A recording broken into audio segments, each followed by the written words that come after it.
Okay, so this deep dive, we're tackling RPKI. That thing that's kind of like the internet's unsung guardian angel. It's all about keeping internet traffic safe from hijacking. And trust me, it's way more interesting than it might sound at first. Imagine, like, the internet is this massive city, right? With data packets zipping around like delivery trucks. They're constantly on the move, carrying all this important information. Now, picture someone messing with the traffic signals, redirecting those trucks, sending them to the wrong places, or even worse, like stealing their cargo. That's basically what BGP hijacking is. It's a vulnerability in the very core of how the internet directs all its traffic. Yeah, it's a pretty good analogy. And the thing is, BGP, the protocol that manages all that traffic routing, it was designed, well, back when security wasn't really a top priority. Kind of like, an old city with roads built before anyone even thought about traffic lights or security It's cameras. like we built this incredible city, but kind of forgot to put locks on the doors. Wow. That sounds like a recipe for disaster. Exactly. And that's where RPKI steps in. It's like finally installing those security cameras and traffic lights, right? Making it way harder for those bad actors to mess with our data flow. Okay, I'm definitely intrigued. But how does it actually work in practice? We're talking about invisible data packets, not physical trucks. Right, good point. So think of RPKI as a system of digital signatures, like almost a super secure passport for every single piece of internet traffic. Each legitimate network owner, they have these unique cryptographic keys, a public key and a private key, and they act kind of like a digital fingerprint.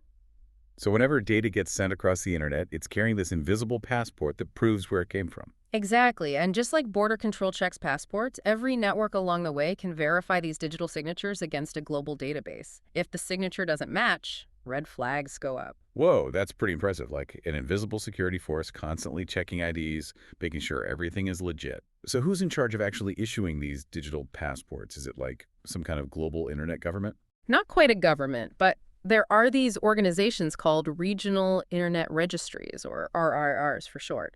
They're the guardians of this whole system. There are 5 of them across the globe, each responsible for a specific geographic region. Okay, so they're like the internet's passport office, making sure everyone's got the right credentials. Yeah, you could say that. They hold the root keys for the entire system, so they're really the ultimate authorities on who owns what piece of the internet. This is fascinating. But how does a network owner actually get their hands on these digital signatures? Is it like applying for a passport, lots of paperwork, waiting in line? It's actually more straightforward than that. They use something called a root origin authorization, ROA. Basically, it's a digital permission slip. The network owner goes to their regional RIR and says, hey, I own this block of internet addresses, and only these specific networks are allowed to send traffic from it. So it's like putting a sign on your door that says, deliveries accepted from this courier company only. Yeah. Exactly. And this ROA, it becomes a public record. Any network can check it to make sure the traffic is coming from where it's supposed to be. Okay, I'm starting to see how all the pieces fit together now. We've got the bad guys trying to hijack traffic. RPKI steps in with these digital signatures and checks. And the RIRs, they're like the internet security guards. It's all about adding these layers of trust to a system that was initially built, well, on good faith. And unfortunately, good faith isn't always enough in the Wild West of the internet. You've definitely convinced me RPKI is pretty crucial. But what does all this technical wizardry actually mean for me? Like for me as an everyday internet user? For you, RPKI translates to a more stable and secure online experience. Think about it, fewer websites going down because of hijacked traffic, less chance of your data ending up in the wrong hands, and overall, a more reliable connection. So it's quietly working behind the scenes to keep my Netflix from buffering and my online shopping safe. Precisely. You might not see it, but RPKI is constantly protecting you from a whole world of digital threats. It's like having a security detail for your data without even knowing it. Okay, now I feel a lot safer browsing the web. But I am curious, you mentioned earlier there were different types of BGP hijacks. What are they, and how does RPKI actually protect against each one? You're right, not all hijacks are created equal. The first type is called an equal prefix length hijack, where the hijacker basically clones a legitimate network's address. Imagine a thief making a fake ID that perfectly matches yours. It's sneaky and hard to detect. So some of the data intended for the real network might get diverted to the hijacker. That's a little scary. Absolutely. The other type is a specific prefix hijack.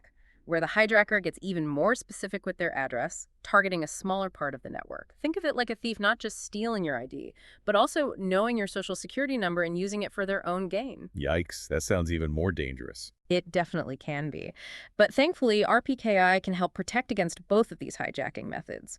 By verifying the origin of the traffic with those digital signatures, it can spot these imposters and stop them in their tracks. So RPKI is like the internet's ultimate detective, constantly on the lookout for suspicious activity. You got it. Adding a much-needed layer of security and trust to a system that's, well, becoming more and more crucial to our daily lives. This is all making a lot of sense now. We've got the problem: vulnerable internet infrastructure. The solution: RPKI with its digital signatures and checks. And the heroes, those RIRs, diligently guarding the internet's address book. But I'm guessing it's not all smooth sailing, right? What are some of the challenges that RPKI faces?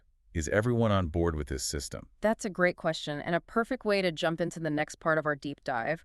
RPKI is powerful, but like any security system, it has its hurdles and limitations. We'll dig into those in just a bit. All right, so before we were talking about RPKI being like this digital detective, sniffing out those internet traffic hijackers. But I imagine getting everyone on board with this system isn't exactly a walk in the park. It's not like they can just flip a switch and boom, the entire internet is running RPKI, right? You're absolutely right. It's definitely more like convincing an entire city to upgrade its infrastructure, Yeah. a complex and time-consuming process. And just like any major change, RPKI faces its fair share of hurdles. So what are we talking about here? What are some of the biggest roadblocks to getting everyone on board? Well, one of the biggest challenges is complexity. Implementing RPKI, it requires a certain level of technical expertise, which can be a barrier for smaller networks or organizations with, well, limited resources. It's like trying to install a state-of-the-art security system without having a clue about wiring or programming. I get it. Not everyone has a tech whiz on hand. So even if a network operator sees the value in RPKI, actually setting it up and managing it can be a real headache. Exactly, and it's not just a one-time setup either. RPKI requires ongoing maintenance, updates. Just like any other security system, you need someone to monitor it, keep it patched, make sure it's working as intended. That makes sense. It's like having a security guard who needs regular training and equipment upgrades to stay effective. But surely there are tools and resources out there to help network operators navigate this complexity, right? Absolutely. The good news is there's a growing ecosystem of support and resources available. Helpful guides, open source tools, even managed services that can make RPKI implementation much smoother. It's like having a security consultant who can help you choose the right system and train your staff on how to use it. Okay, that's encouraging to hear. So it's not just about throwing network operators into the deep end and expecting them to figure it out on their own. Definitely not. There's a lot of support available to help them along the way. But even with these resources, awareness is another major challenge. Many network operators, especially those outside of the technical community, they're still unaware of the risks associated with BGP hijacking or the benefits that RPKI can bring. So it's a bit of an education gap. We need to spread the word about why this stuff matters. Precisely. It's like knowing there's a neighborhood watch program, but nobody's signing up because they don't realize how much safer it can make their community. We need to make sure network operators understand the real-world consequences of hijacking and the role RPKI can play in protecting their networks and their users. That makes sense. So we need to educate folks, make RPKI easier to implement, and provide ongoing support. Sounds like a lot of work, but definitely worth it if it means a safer internet. Exactly. The stakes are high, and a secure internet is something we all benefit from. But let's not forget about the human factor here. Even with all the technical safeguards in place, human error can still be a vulnerability. Think about, misconfigured settings, accidental route leaks, or even social engineering attacks that trick people into giving up access. Right, it's like having the best lock on your door, but then leaving the key under the mat. Technology can only do so much if people aren't using it properly. Exactly. So along with technical solutions, education and best practices are crucial. Network operators need to be trained on secure configurations, incident response, and how to spot potential threats. So it's not just about installing the security system, it's about having a well-trained security team to operate it effectively. Absolutely. The human element is often the weakest link. So investing in training and awareness is just as important as implementing the technology itself. Okay, so we've got the technical challenges and the human factor to consider. What about the future of RPKI? How do you see this system evolving as the internet continues to grow and change? That's a great question. The internet's constantly evolving, and RPKI needs to keep pace. One major trend is the increasing number of devices coming online, especially in the realm of the Internet of Things. Right. Everything from smart refrigerators to self-driving cars are getting connected these days.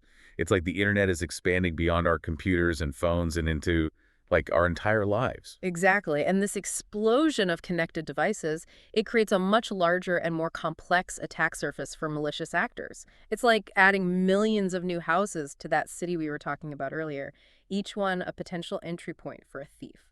So RPKI needs to scale up to handle this massive influx of devices. Absolutely. We need to make RPKI easier to deploy and manage at scale. Imagine trying to install a security system in a city with millions of houses. It's a massive undertaking. That does sound like a huge challenge. How do we even begin to tackle something like that? Well, we'll likely see advancements in automation and tools that can simplify RPKI management across vast networks of devices. Think about like centralized dashboards, automated certificate issuance, real-time monitoring, all to make it easier to keep track of everything. So it's like having a smart security system that can monitor every house in the city from a central location and alert you to any suspicious activity. That's a great analogy. But beyond just scaling up, RPKI also needs to adapt to new technologies and threats. As attackers become more sophisticated, we need to stay ahead of the curve.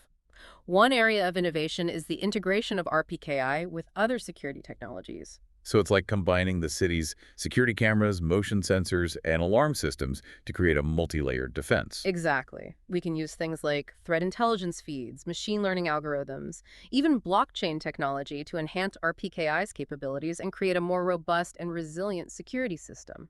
This is all so fascinating. It's like a constant arms race between the good guys and the bad guys, each side trying to outsmart the other. But it's reassuring to know that people are actively working on making the internet safer. Absolutely. And it's not just about the technology itself. It's about collaboration and information sharing. We need security researchers, network operators, policymakers, even everyday internet users to work together, to stay ahead of these evolving threats. It's like the entire city coming together to protect itself, sharing information, looking out for each other, and working to make the community safer. That's a great way to put it. Security is a shared responsibility, and everyone has a role to play.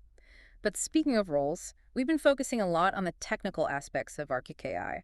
Let's shift gears a bit and explore how this technology contributes to something crucial for the internet. Trust. Yeah, that's a great point. We talk about building trust online all the time. But how does RPKI actually make the internet more trustworthy? After all, it's not like we can see those digital signatures or personally verify the origin of every website we visit. That's true, but think about it this way. Trust is built on knowing that the information you're receiving and sending is authentic and hasn't been tampered with.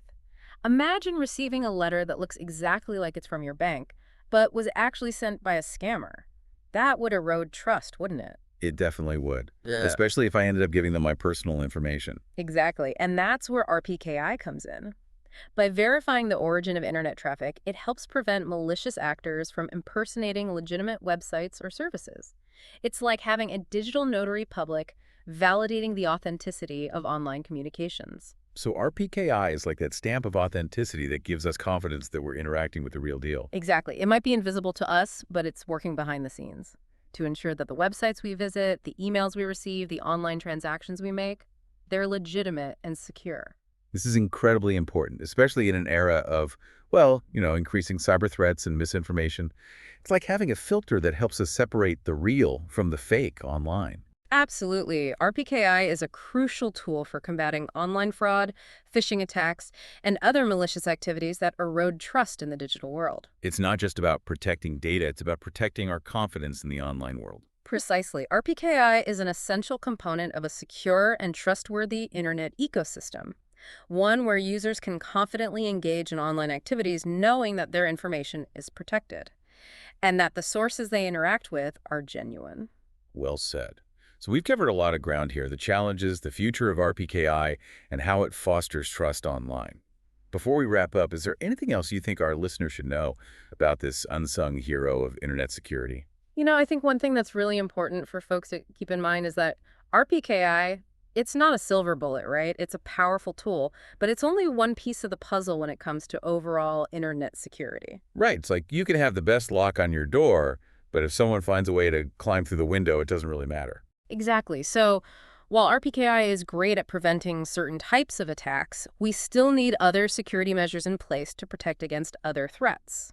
Like what? What are some examples of things that RPKI doesn't address?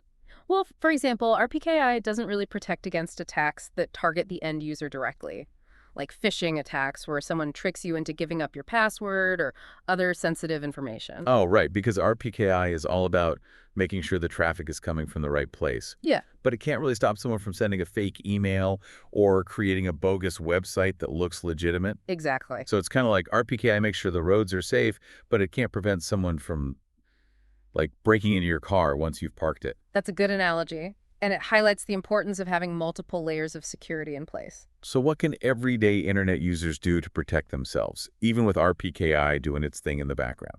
Well, first and foremost, be aware of the threats out there.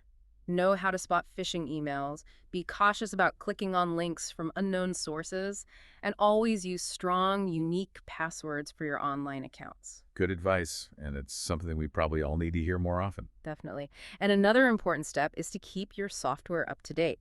Those updates, they often contain security patches that can fix vulnerabilities that attackers could exploit. So it's not just about being smart online, it's also about keeping our devices and software as secure as possible. Exactly. And it's an ongoing process, right? The threat landscape is constantly changing, so we need to be vigilant and proactive about our security. Well said.